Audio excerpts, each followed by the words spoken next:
এখন আমাদের ধারাবাহিক রুহানি অনুষ্ঠানে কিছু আলোচনা করা হইবে সিরাতাল মুস্তাকিমের আরো এক তত্ত্ব সম্পর্কে।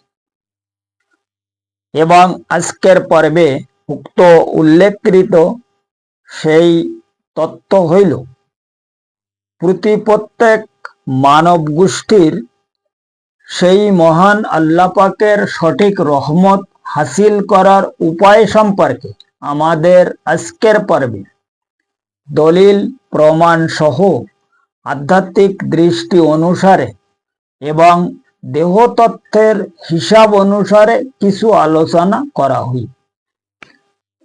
কারণ উক্ত মহাকঠিন সেই রুহানি বিষয়কে যদি সঠিকভাবে উপলব্ধি করা যায়, তবে বর্তমান জামানার প্রত্যেক মানব গোষ্ঠী সেই মহান আল্লাহ পাকের সঠিক রহমত হাসিল করার উপায় সহ সিরাতাল মুস্তাকিমের হাকিকত সম্পর্কে জামানার প্রত্যেক ব্যক্তি আরো বহু এলেম অর্জন করার জন্য সঠিক রুহানি হিসাব অনুযায়ী এবং বাতিনি তালিম অনুসারে অবশ্যই সক্ষম হইতে পারিবে ইনশাল্লাহ তাআলা।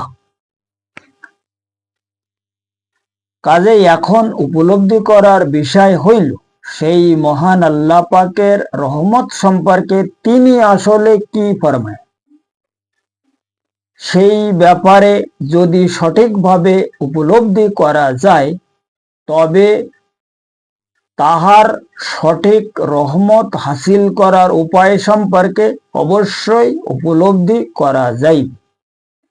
কারণ তাহার সঠিক রহমত হাসিল করার উক্ত হাকিকত সম্পর্কে দুনিয়ার প্রত্যেক মানব গোষ্ঠীগুণকে সেই মহান আল্লাহ পাক সঠিক রুহানি তালিম অনুযায়ী বাতিনি রাস্তাকে ইশারা করিয়া সিরাতাল মুস্তাকিমের প্রমাণ সহ দেহতত্ত্বের হিসাব অনুসারে এবং এলমে তাসাওয়াফ মতে লাদুনী শক্তির অনুসন্ধানকে তাহার ধর্মীয় সংবিধানে তিনি খোদ ইরশাদ ফরমায়া, ফাইজা কাদাইতামুস সালাতা ফাজকুরুল্লাহা কিয়ামাও ওয়া কুউদাও ওয়া আলা জুনুবিকুম।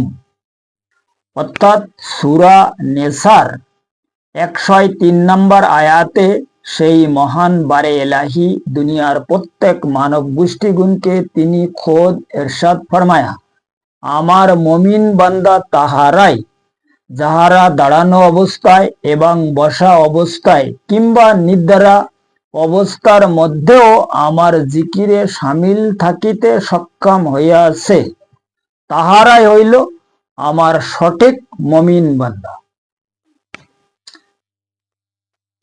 কাজে এখন উপলব্ধি করার বিষয় হইল এই সূরা নিসার উক্ত পবিত্র আয়াতের সঠিক হাকিকি ব্যাখ্যা অনুযায়ী যে সেই মহান আল্লাহ পাক মুমিন বান্দা তাহাদের মানে যাহারা তাহার জিকিরে সর্বসময় শামিল থাকিতে সক্ষম হইয়াছে। কারণ এই আয়াতে বলা হয়েছে দাঁড়ানো অবস্থায়, বসা অবস্থায় এবং নিদ্রা অবস্থার মধ্যেও তাহার জিকির করিতে হইবে, অর্থাৎ 24 ঘন্টা তাহার জিকিরে শামিল থাকিতে হইবে। এখন এখানে সবচেয়ে বড় কথা হচ্ছে এই, একজন সাধারণ মানুষের বা কোনো মানুষের দুনিয়ায় এত কাজ কারবার, কথাবার্তার, খাওয়া দাওয়া, ওঠা বসা যা কিছু আছে আমাদের দুনিয়াবি জীবনের যে সমস্ত কর্ম, এই কর্মের মধ্যে কিভাবে সেই মহান আল্লাহ পাকের জিকিরের মধ্যে সর্বসময় মানব গোষ্ঠী শামিল থাকিবে, এই ব্যাপারটা বড় ইম্পর্টেন্ট ব্যাপার না? এখন এই ব্যাপারকে সঠিকভাবে সমাধান করার একটা উপায় সম্পর্কে সেই মহান নবী পাক সালাতুস সালাম তাহার সেই মহা অসীম জবান মোবারকে তিনি দুনিয়ার প্রত্যেক মানব গোষ্ঠীগুণকে সিরাতাল মুস্তাকিমের একদম হাকিকি প্রমাণ সহ তিনি খোদ এক হাদিসে এরশাদে ইগরামিন ফরমায়া, ইসমে আল্লাহ শাইআন তাহের লা ইস্তাকার ইল্লা বেমাকানি তাহের। অর্থাৎ তিনি ফরমায়া, তোমরা সেই মহান আল্লাহ পাকের ইসমে আজমকে খুব বেশি বেশি জিকির করো, কারণ তাহার উক্ত পবিত্র ইসমে আজম আসলে মহাপবিত্র বস্তু, যে বস্তু কোনো অপবিত্র স্থানে স্থির হইতে কোনো মতে সক্ষম নহে। এখন কথা হচ্ছে কি, সেই মহান আল্লাহ পাকের যে ইসমে আজম, এই ইসমে আজম আমাদের দিলের মধ্যে উপস্থিত হয়। এই কারণে হুজুর আকরাম সাল্লাল্লাহু আলাইহি সাল্লাম আমাদেরকে সতর্ক ফরমায়া যে তোমাদের দিল তো আসলে অপবিত্র, যে যাহার কারণে তোমরা সেই মহান আল্লাহ পাকের ইসমে আজমকে একটু বেশি বেশি জিকির করো। তোমাদের দিল যখন পবিত্র হয়ে যাবে, যখন দিল পবিত্র হইয়া যাইবে, ঠিক সেই সময় তাহার সেই ইসমে আজম ওখানে স্থির হবে বা ওর মধ্যে প্রবেশ করবে। এখন এই ইসমে আজম যখন আমাদের দিলের মধ্যে প্রবেশ করবে, তখন দিলের মধ্যে যে প্রাণী আছে, যার নাম হইল লতিফায় কলব, এই কলবকে ওই ইসমে আজম জিকির শিখায়। কোন জিকির? আল্লাহ পাকের ইসমে আজম জিকির, যেটাকে আমরা আল্লাহু বলি, আল্লাহু আল্লাহু। এখন ওই ইসমে আজম জিকির শিখাবার পরে তখন ওই মাকলুক সবসময়ের জন্য জিকির করিতে থাকে। তাই আমরা কাজ কারবার, কথাবার্তার, লেখাপড়া, মানে খাদ্য খাওয়ার, যাই কিছু করি না কেন, ও জিকির করিতে থাকে, কিন্তু তার কোনো দুনিয়াদারি কাজ কারবার নেই, না সংসার, ধর্ম, স্ত্রী, পুত্র, বাল বাচ্চা, কিচ্ছু নেই। ওই লতিফায় কলবের কাজ হইল কেবল জিকির করা। এই জন্য কোরআন শরীফের আরো অন্য কোন এক মোকামে সেই মহান আল্লাহ পাক ফরমায়া যে আমার যারা মুমিন বান্দা, তারা কার্যকর্মে, ব্যবসা বাণিজ্য, কথাবার্তার, খাওয়া দাওয়া, ওঠা বসা সর্বসময় আমার জিকিরে সামিল থাকে। কিন্তু কারণ হচ্ছে কেন কি ভাই, আমরা কাজ করি আমাদের হাত পা ইত্যাদি এই সমস্ত দ্বারায়, কথাবার্তার বলি মুখ জবান দ্বারায়। এখন এই লেখাপড়া করি, যা করি, কিছু করি না কেন, ও তো আমরা সব এই আমাদের হাত পা অঙ্গ প্রত্যঙ্গ ইত্যাদির মাধ্যমে করতেছি। কিন্তু আমাদের মধ্যে যে প্রাণী আছে, যে প্রাণীকে তিনি আন্ডারগ্রাউন্ড ভাবে ইবাদত করার জন্য উপস্থিত ফরমায়া, যার নাম হইল লতিফায় কলব, এই কলবকে সবাল করিতে পারলে, এ কলব যখন জিকির করবে, তখন ওই ব্যক্তি মুমিন বান্দা হিসেবে গণ্য, তাই না? এখানে এই আয়াতের বা কোরআন শরীফে যে উনি আমাদের জন্য নির্দেশ ফরমায়া, এই মতলব হুজুরে আকরাম সাল্লাল্লাহু আলাইহি সাল্লাম হাদিস শরীফেও তিনি আমাদের যে মানে ইরশাদ ফরমায়া যে ইসমে আল্লাহ শাইআন তাহের লা ইস্তাকার ইল্লা বেমাকানি তাহের। এই মানে সূরা নিসার এই আয়াত এবং হুজুর পাকের এই হাদিস দুটো একসঙ্গে যদি অ্যাডজাস্ট করা হয় বা জাস্টিফাই করা হয়, ডাইজেস্ট করা হয়, তাহলে এখানে বোঝা যায় যে আল্লাহ পাকের নির্দেশকে আমাদের সহজভাবে আদায় করার জন্য, সহজভাবে আল্লাহর নির্দেশ গ্রহণ করার জন্য তিনি আমাদেরকে উপদেশ ফরমায়। কি উপদেশ ফরমায়? যে তোমরা সবসময় সেই মহান আল্লাহ পাকের জিকির, ইসমে আজম জিকির করো, তোমাদের কলব মানে মানে দিল পরিষ্কার হয়ে যাবে। দিল সাফাই হয়ে যাওয়ার পরে আল্লাহ পাকের ওই ইসমে আজম আমাদের মধ্যে প্রবেশ করবে। এখন এই ইসমে আজম প্রবেশ করার পরে কি হবে? ইসমে আজম প্রবেশ করার পরে এই কলব জিকির করা শুরু করবে। এবং ও যখন কলব জিকির করতে করতে জিকির করতে এখানে নূরে নূর আল্লাহ হয়ে যাবে, মানে নূরানি হয়ে যায় মানুষ, তখন ওই নূরের সাহায্য মানে আরো অন্য অন্য রুহ সব প্রকাশ হয়ে যায়। এইবার প্রকাশ হওয়ার পরে এই কলব বাইরে বেরিয়ে ওই ইসমে আজম হইল কলবের চলার সাহারা। এই ইসমে আজমের সাহায্য ওই কলব চলা শুরু করতে। কিভাবে চলে? এই আলমে নাসুতির থেকে মালাকুতি যায়। মালাকুত হচ্ছে কলবের অরিজিনাল আলম, আর এই কলবের অরিজিনাল মালিক হইল কেডা? সেই মহান আমাদের আদি পিতা হজরতে আদম আলাইহিস সালাতু সালাম। এবং উনার দপ্তরে পৌঁছে যাওয়ার পরে তখন কলবের অরিজিনাল এলেম যেটা সে গ্রহণ করিতে সক্ষম হয়। তা হযরত আদম আলাইহিস সালামের কর্ম হইল কেবল কলবের সঠিক শিক্ষা প্রদান করে। তাহাকে এই নবুয়াত সেই মহান বারে এলাহি প্রদান ফরমায়া দুনিয়ার প্রত্যেক মানব গোষ্ঠীর যে লতিফায় কলব রয়েছে এই কলবের এলেম প্রদান করার জন্য। আর এই কলবি এলেমের সমস্ত দায়িত্ব হযরতে আদম আলাইহিস সালামকে তিনি প্রদান ফরমায়। এখন যখন আমাদের কলব আদম আলাইহিস সালামের দপ্তরে পৌঁছে যায় তখন ওই কলব তার ব্যক্তিগত যত এলেম সে ওই এলমি বিষয় শিক্ষিত হয়ে যায়। শিক্ষিত হওয়ার পরে তখন কি করে, ও ওখান থেকে মানে আল্লাহর সঙ্গে সম্পর্ক করা শুরু করবে। যখন সম্পর্ক করার পরে আল্লাহ এখানে পরিষ্কার ভাবে সারে আমাদের দেহের মধ্যে যত রুহু জিকির করে তো জিকির করার পর নূর সৃষ্টি হয়। এখন এই নূর যখন আমাদের দেহের মধ্যে পুরা ভরে যাওয়ার পরে দেহ যখন পুরা নুরানি হয়ে যায় তখন দেহ তো আর নূরের দরকার হয় না। এরপরে দেহ এর মধ্যে যত প্রকারের গের আল্লাহ গালাজাত বগারা যা কিছু আছে সব একদম সাফ সাফাই ক্লিন হয়ে যাওয়ার পরে লতিফায় কলব কি করে, এই নূরকে উপরে রওনা করে। এখন এই উপরে নূর যখন রওনা করার পরে ওদিকে আল্লাহ রাব্বুল আলামিন ইজ্জত তাহার নূর আমাদের প্রতি রওনা করে। কারণ উনি কোরআন শরীফে অন্য এক মোকামে ফরমায়া যে তোমরা আমাকে স্মরণ করো আমিও তোমাদের স্মরণ করিব। এখন আমাদের স্মরণে তাহার নূর যখন এখান থেকে রওনা যায় ওদিকে ওপর থেকে উনার নূরও উনি আমাদের জন্য রওনা করায়। এই দুই নূর যখন একসঙ্গে মিশে যায় তখন কি হয়, সিরাতাল মুস্তাকিমের রাস্তা সৃষ্টি হয়। এই রাস্তার মাধ্যমে তখন এই কলব প্রত্যেক রুহু যাওয়া আসা শুরু হয়। এখন এখানে কলবের জন্য একটা রাস্তা তৈরি হয়, তারপরে রুহুর জন্য আলাদা একটা রাস্তা তৈরি হয়, সির খফি আকফা আনা সবার জন্য একটা একটা আলাদা রাস্তা তৈরি।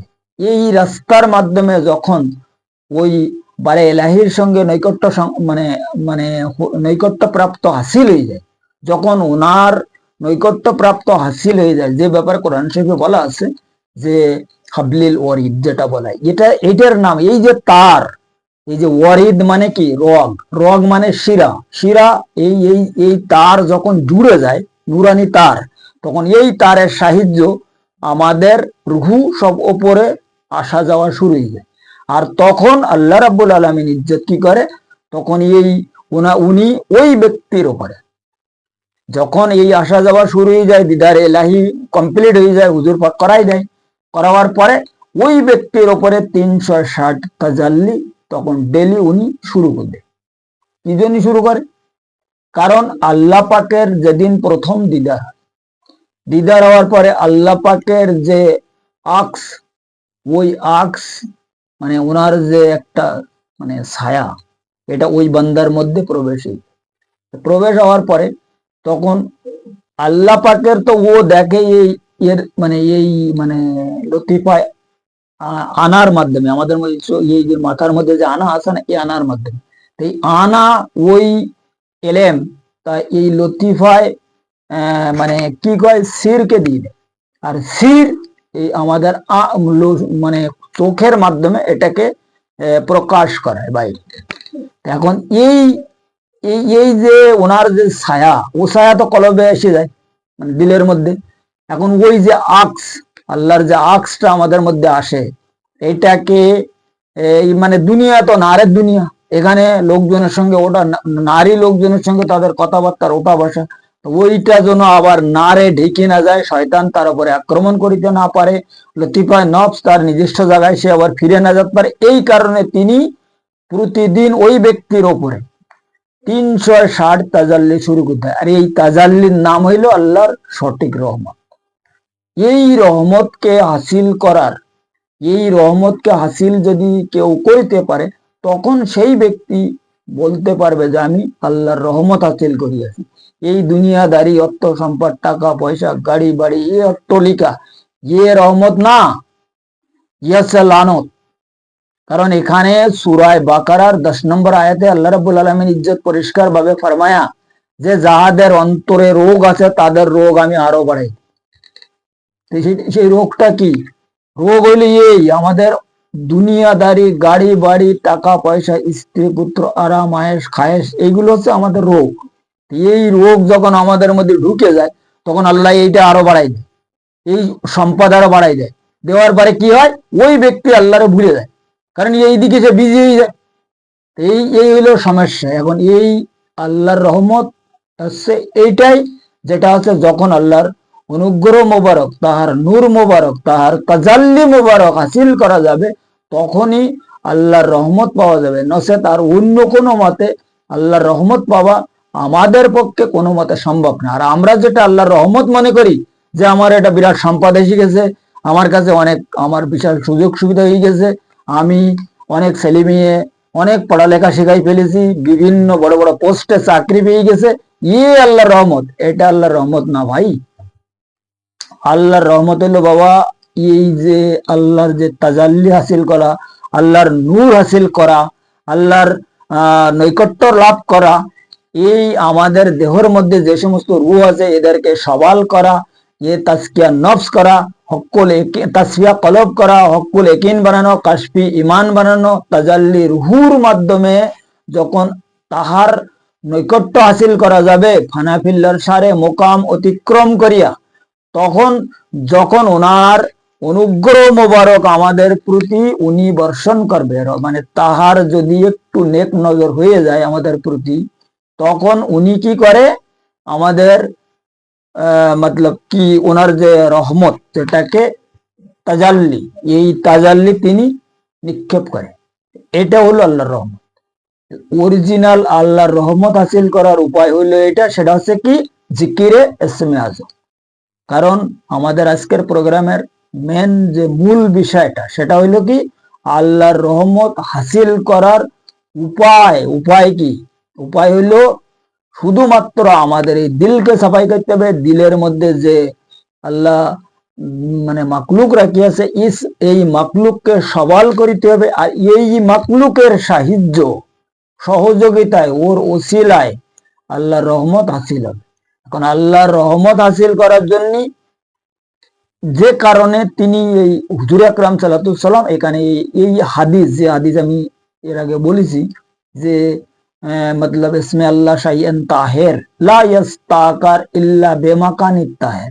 কারণ এই দিল, এই যে মাকান, মাকান মানে ঘর, তো দিল হইলো ইসমে আজমের ঘর। এখন ইয়ে তো বেমাকান হয়ে রইছে না, বেঘর হয়ে রইছে। মানে এখানে অপবিত্র গ্লাজাত দুনিয়ার ভরে গের আল্লাহ নফসের যে যন্ত্রণায় দিল তো জর্জরিত হয়ে রয়েছে না। এই দিলকে যদি ধুয়ে পরিষ্কার ভাবে সাফ সাফাই করা যায় তখন আল্লাহর রহমত হাসিল করা যাইবে। আর আল্লাহর রহমত হাসিল করার একমাত্র উপায় হইল আমাদের দিল। কারণ হচ্ছে কি, যদি কোনো ব্যক্তির কাছ থেকে আমরা কিছু জিনিসপত্র, কোনো মালদন নিয়ে আসি, তো ওটা রাখার তো একটা জায়গা লাগবে নাকি? না খালি বাড়ি নিয়ে এসে তো ওই জায়গায় ফেলাই রাখা যাবে না। ঠিক তদরূপ অনুযায়ী আল্লাহর রহমত হাসিল করার জন্য প্রথমে আমাদের দিলকে সাফাই করতে হবে যেখানে আসবে। কারণ এই ব্যাপারে হাদিস শরীফে বলা আছে, আল্লাহ পাক হুজুর পাক খোদ ফরমায় আছে যে বনি আদমের কলবের ওপরে আল্লাহর তরফ থেকে তাহাদের ভালো মন্দ, তাহাদের ভালো এবং মন্দ, তাহাদের মতলব রহমত মানে তাহাদের যে মানে ভবিষ্যৎ সম্পর্কে, কল্যাণ সম্পর্কে সেই মহান আল্লাহ পাক সর্বসময় তাহার রুহানি নিয়ম অনুযায়ী এলহাম, এলকা, ফরসাদ, খাতির হক ওই কলবে তিনি অবতীর্ণ করে। নবীদের প্রতি আসত ওহি, তো ওইটাও কলবে আসত।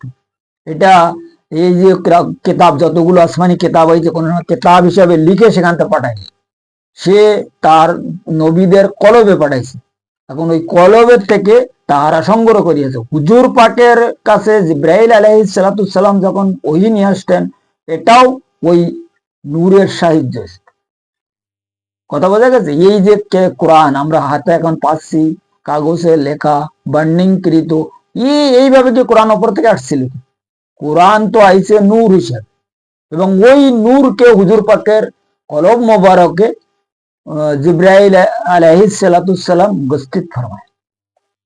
ঠিক তদরূপ অনুযায়ী আল্লাহর রহমত হাসিল করার জন্য আমাদের দিলকে সাফাই করার একমাত্র প্রয়োজন আছে। যদি দিল সাফাই করা যায় তখন তাহার রহমত থেকে কোনো ব্যক্তি বঞ্চিত হবে না। তাই সেই ব্যক্তি যে কোনো মাযহাবের হোক না, সে কোই ভি মাযহাবের হোক, এমন কোনো প্রয়োজন নেই যে আল্লাহর রহমত হাসিল করার জন্য কেবল আমাদের ইসলাম ধর্মের বা মাযহাবের লোক লাগবে। আল্লাহর রহমত হাসিল করার যে কোনো ধর্মের যে কোনো মাযহাবের লোক হাসিল করিতে পারে। কারণ আল্লাহর রহমত হাসিল করার যে সিস্টেম সেটা হইল সিরাতাল মুস্তাকিমের রাস্তা, এবং সিরাতাল মুস্তাকিমের রাস্তা শুরু হয়েছে আমাদের দিল থেকে। এখন এখানে বোঝা যাচ্ছে পরিষ্কার তাহার রহমত ওই দিলের মধ্যে আসবে, কিন্তু আমাদের দিল যদি অপবিত্র থাকে তাহলে তাহার রহমত কিভাবে আসবে? এখন এই দিলকে সাফাই করার জন্য তিনি পরিষ্কার ভাবে তাগিদ ফরমায়। কারণ দিল যদি সাফাই হয়, দিল যদি পবিত্র হয়, তাহলে আমাদের সমস্ত ইবাদত বন্দিগির কাজে আসবে। এখানে হাদিস শরীফে লিকুল্লি শাইইন সিকালাতুল কুলুব জিকির আল্লাহ, এইসব হাদিস যদি দেখা যায়, এরপরও অন্য হাদিসে বলে যে লা সালাতা ইল্লা বেহুজুরিল কলব, এই দিল যতক্ষণ পর্যন্ত সাফাই হবে, হুজুরি কলব যতক্ষণ সৃষ্টি না হবে, ততক্ষণ পর্যন্ত আমাদের কোনো ইবাদত কবুল হবে না। তিনি পরিষ্কার ফরমায়া যে তোমাদের যতক্ষণ পর্যন্ত তোমরা বাতিনি ইবাদত করিতে সক্ষম না হবে, ততক্ষণ পর্যন্ত তোমাদের জাহিরি কোনো ইবাদত কবুল হবে না। তা বাতিনি ইবাদত কি? ওয়াতাসদিকুম বিল কলব, আর জাহিরি ইবাদত কি? ইকরারুম বিল লিসান। তাই এই ইকরারকৃত যে ইবাদত, আমরা ইকরার করিয়া জবানের মাধ্যমে কিতাবি ইলম হাসিল করিয়া জবান দ্বারা যে ইবাদত করছি, এটা হচ্ছে কেবল ইকরার। এই ইকরারের মাধ্যমে আমরা কিন্তু আসলে মুক্তি প্রাপ্ত হতে পারবো না। একথা হুজুর পাক আমাদেরকে বিভিন্ন হাদিসে বিভিন্ন কায়দায় মানে উনি আমাদেরকে উপদেশ ফরমায়। এখন সে উনার যে উপদেশ, উনার যে ম্যানিফেস্ট, উনার যে হিসাব কিতাব, এরপরে নবীর তরিকা যদি আমরা না মানি, সিরাতাল মুস্তাকিমের মধ্যে আমরা যদি দাখিল না হয়, তাহলে আল্লাহর রহমত কোথা থেকে পাবেন? আল্লাহর রহমত হাসিল করার জন্য যে আল্লাহ পাক যে সিস্টেম রাখিয়েছে, তিনি তাহার মেহবুবকে পাঠাইছে দুনিয়ার জমিনে মানবীয় ড্রেস পরিধান করে, এবং তাহার নাম দিয়েছে রহমতুল্লিল আলামিন। এখন তাহার মাধ্যমে আমাদের রহমতের আশা করিতে হবে, এবং তিনি যে সংবিধান মানে সৃষ্টি ফরমায়া, ওই সংবিধানের মাধ্যমে যদি আমরা ইবাদত বন্দিগিরি করার জন্য সক্ষম হইতে পারি, তখনই আল্লাহর রহমত সম্পর্কে আমরা আশা করিতে সক্ষম হব। নচেত কিভাবে হবে? কারণ এখানে তো আমরা যেভাবে আমাদের নিজেদের মন গড়া ইবাদত বন্দিগিরি যদি করি, নবীর তরিকা না মানি, ওসিলা না মানি, না কারোর বায়াত মুরিদের ধার না ধারি, তাহলে আল্লাহর রহমত আমাদের প্রতি কিভাবে আসতে পারে? এখানে তো আসলে এগুলো একটা বিরাট চিন্তার বিষয়। কারণ বর্তমান সমাজের মধ্যে বহু কিছু অধিকাংশ লোক দেখা যায় যে তারা ওসিলা ধার ধারে না, তারা ডাইরেক্ট ইবাদত করতেছে। এখন ডাইরেক্ট রুহানি জগতে আলমে গাইবের মধ্যে যদি চলা যায়, তো যারা চলে, যারা চলিতেছে, তারা খবর রাখে, ওখানেও ডাইরেক্ট নি। কারণ একটা হচ্ছে জাতে কনিয়া, আর একটা হচ্ছে জাতে জাতিয়া, মাঝখানে যে এই সিদরাতুল মুনতাহা পর্যন্ত যে সীমানা, যে বর্ডার, এই বর্ডারের পরে একটা নদী আছে, যে নদীর নাম হইল বাইতরণী নদী। এখানেও কাটাকাটি লাইন রয়েছে, ওখান থেকে ক্রসিং করতে গেলে ওখানেও ওসিলার দরকার। এখন আমরা যে ডাইরেক্ট, কই ডাইরেক্ট? এখন এখানে ওয়াহাবি, দেহবন্দি, পাতানি কোন কোন লোক, বহু মানে মাযহাবের লোকেরা, তারা ওসিলা ধারই ধারে না, তারা ডাইরেক্ট আল্লাহর কাছে ইবাদত করতেছে। এখন এরা যদি একটু সংবিধান, আল্লাহর সংবিধান মতে, হুজুর পাকের সংবিধান মতে খেয়াল করে, তাহলে তাদের তো এইসব কথা বুঝানো লাগে না কারো, তারা নিজেরাই বুঝতে পারে। কারণ তারা বড় বড় কিতাবি পণ্ডিত, কিতাব সম্পর্কে তারা খুব ভালো খোঁজ খবর রাখে, কিন্তু তাহার পরও তারা ওসিলার ধার ধারে না, না আহলে বায়াত মানে, না নবীর তরিকা মানে, না ওলি আল্লাহদের মানে। এখন এইভাবে যদি আমরা ইবাদত বন্দিগিরি করি, তাহলে আমরা কিভাবে আল্লাহর রহমত হাসিল করব?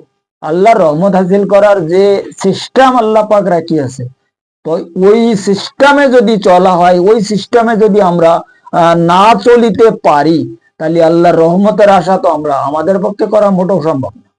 কারণ কি, এখানে পরিষ্কার ভাবে তিনি ফরমায়া যে আমি যাহাকে হেদায়েত করি আমার নূরের সাহায্য হেদায়েত করি, নূর দ্বারা, কিতাবের মাধ্যমে নয়। এখন যারা কিতাবি মাস্টার, যারা কিতাবি উস্তাদ, তাদেরকে পরিষ্কার ভাবে কোরআন বলতেছে, আমি বলতেছি না কথা। আর কোরআনে যে কথা বলা আছে, কথা বারে এলাহির কথা, কোনো সাধারণ লোকের কথা না। এখানে এই কথা নবী পাকও ফরমায়নি, নবী পাকও ফরমায়নি, খোদ আল্লাহর কথা যে আমি যাহাকে হেদায়েত করি তা আমার নূর দ্বারা, কিতাব দ্বারায় নয়। কিতাবের মাধ্যমে আমরা যদি কিতাব ধরে দৌড়াদৌড়ি করি, রুহানি জগৎ সম্পর্কে, রুহানি এলেম সম্পর্কে, রুহানি দপ্তর সম্পর্কে আমরা যদি কোনো চিন্তা ভাবনা না করি, না মানি, না চলি, তাহলে এটা তারা বুঝুক, তাদের ইবাদত, তাদের বন্দিগিরি আল্লাহ কবুল করতেছে কি না করতেছে।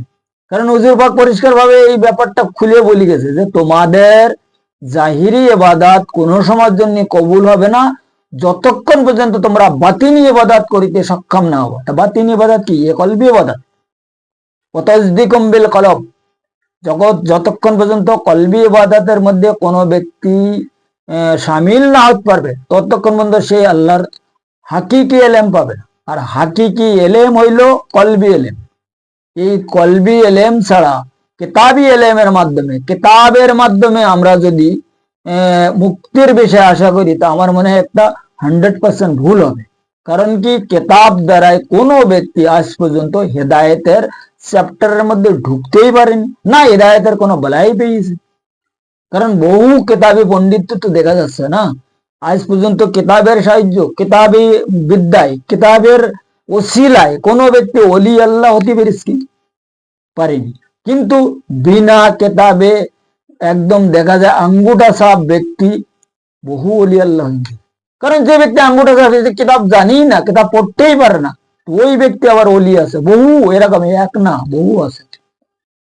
যদি ইতিহাসে খেয়াল করা যায়, রুহানি মানে বিষয়, ওলি আল্লাহদের জীবনী, তাজকিরাতুল আউলিয়া যদি কেউ পড়ে, ওর মধ্যে আউলিয়াদের পুরো হিস্টোরি ভরা আছে। যারা কিতাবি পণ্ডিত, তাজকিরাতুল আউলিয়া পড়লে বোঝা যাবে না যে কোন কোন ওলি কিভাবে তারা হেদায়েত হইয়াছে এবং আউলিয়া হইয়াছে, অলিত্ব লাভ করিয়াছে কিভাবে, এগুলো খুব ভালোভাবে বোঝা যায়। এই জন্য আল্লাহর যেটা রহমত, এই রহমত কত সোজা বা সহজ জিনিস না। এই রহমত পর্যন্ত আমাদের পৌঁছবার জন্য, এই রহমতের যে বিষয়, এটা অ্যাকচুয়ালি ভাই, এখানে শুধুমাত্র যদি কোনো ব্যক্তি রুহানি চ্যাপ্টারের মধ্যে ঢুকতে পারে, সিরাতাল মুস্তাকিমের কিমে দাখিল হতে পারে, তখনই সেই ব্যক্তি উপলব্ধি করিতে সক্ষম হইবে যে আল্লাহর রহমত কিভাবে পাওয়া যায়, আর আল্লাহর রহমত আসলে কাকে বলে। কারণ এই রহমত সম্পর্কে আর এই কি কয় এটারে, এই দুনিয়াদারি অর্থ সম্পদ সম্পর্কে মাওলানা কায়নাতে একটা কথা পরিষ্কার ভাবে ফরমায়া যে দুনিয়ার সম্পদ কোন ব্যক্তির যদি অনেক বেশি হয়ে যায়, মানে ব্যবসা বাণিজ্য, অট্টালিকা, ইন্ডাস্ট্রিজ বগেরা, তো ওইগুলো মানে সামলাবার জন্য, ওইগুলো পরিচালনা করার জন্য, দেখভাল করার জন্য একজন আরো অনেক লোকের দরকার। একজনের পক্ষে সম্ভব না তো, এটা কিভাবে করবে সে? কিন্তু যদি ওই জায়গায় সেই ব্যক্তির এলেম হাসিল হয়, এলেম, তাহলে ওই এলেম তার খোদ সামলায়। এখন এই যে কিতাবি এলেম, এই এলেমের মাধ্যমে আমরা তো বহু এলেমে পণ্ডিত আছি, কিন্তু এলেম আমাদের কিভাবে সামলাচ্ছে? এলেম তো সামলাতে পারতে না। এই এলেম যত আমরা ঘুরতেছি, তো ওর মধ্যে শয়তান এসে উলঝাই দিচ্ছে, লতিফায় নফস তো শয়তানের কবজায় বসে রয়েছে। তো ওই এই এলেমের কথা বলেনি মাওলানা কায়নাত। মাওলানা কায়নাত বলেছে বাতিনি এলেমের কথা, যে এলেম আমাদের সিনার মধ্যে রাখা আছে, কলব, রুহু, সির, কফি, আকফা, আনা, নফস, কলবে সেলিম, কলবে মুনিব, কলবে শহীদ, নফসে আম্মারা, নফসে লাবামা, নফসে মুলহিমা, নফসে মুতমাইনা, রুহে জামাদি, রুহে নাবাতি, রুহে হাইমানি।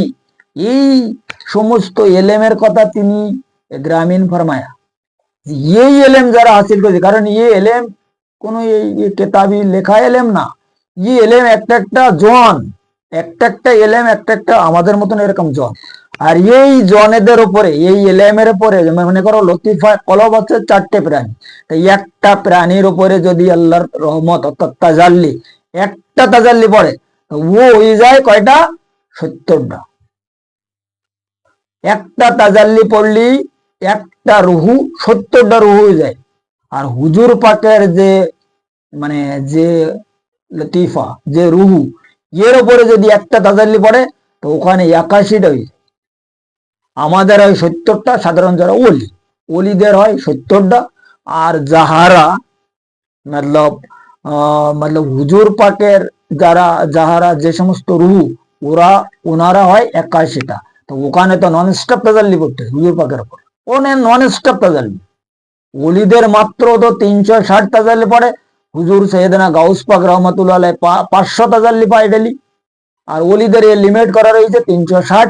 আর হুজুর পাকের নন স্টপ তাজাল্লি পড়তেছে। এছাড়া ওনার মাথার মধ্যে যে আনা রুহু আছে, এর উপরে স্পেশাল ভাবে 500 তাজাল্লি ডেলি পড়ে, আলাদা ভাবে, আলাদা। তাহলে এই এই হইল আল্লাহর রহমত। এই রহমত সম্পর্কে আজকের প্রোগ্রামে আমাদের এই যে আলোচনা, যেটা আমাদেরকে টপিক বলা হয়, এটা হইল আল্লাহর রহমত হাসিল করার উপায়। এই হইল উপায়, আল্লাহর রহমত হাসিল করার উপায় হইল। এখন এই প্রসঙ্গে শর্টে শর্টে কিছু আলোচনা মোটামুটি একটা উদাহরণের মাধ্যমে করা হয়েছে। যদি এর আগে পিছে আরো পরিষ্কার ভাবে কারোর জানার ইচ্ছা হয়, কেউ জানিতে চায়, কেউ বুঝিতে চায়, বা আল্লাহর রহমত হাসিল করিতে চায়, সিরাতাল মুস্তাকিমের রাস্তায় চলিতে চায়, তাহলে ডেসক্রিপশনে আমার নাম্বার তো আছেই। এই নাম্বারের মাধ্যমে আমার সঙ্গে যদি কেউ সম্পর্ক করে, তাহাদের এইটা দলিল প্রমাণ সহ আল্লাহর রহমত সম্পর্কে, সিরাতাল মুস্তাকিম সম্পর্কে, আমাদের ভিতরে যে রূহ আছে তাদের সওয়াল করার হাকিকত সম্পর্কে, এটা সম্পূর্ণ দলিল এবং প্রমাণ সহ বুঝাই দেওয়া হবে, দেখাই দেওয়া হবে, ইনশাআল্লাহ তাআলা শিখাইও দেওয়া হবে, যদি কেউ এই রাস্তায় চলিতে চায়। কারণ কি দলিল হইল কি?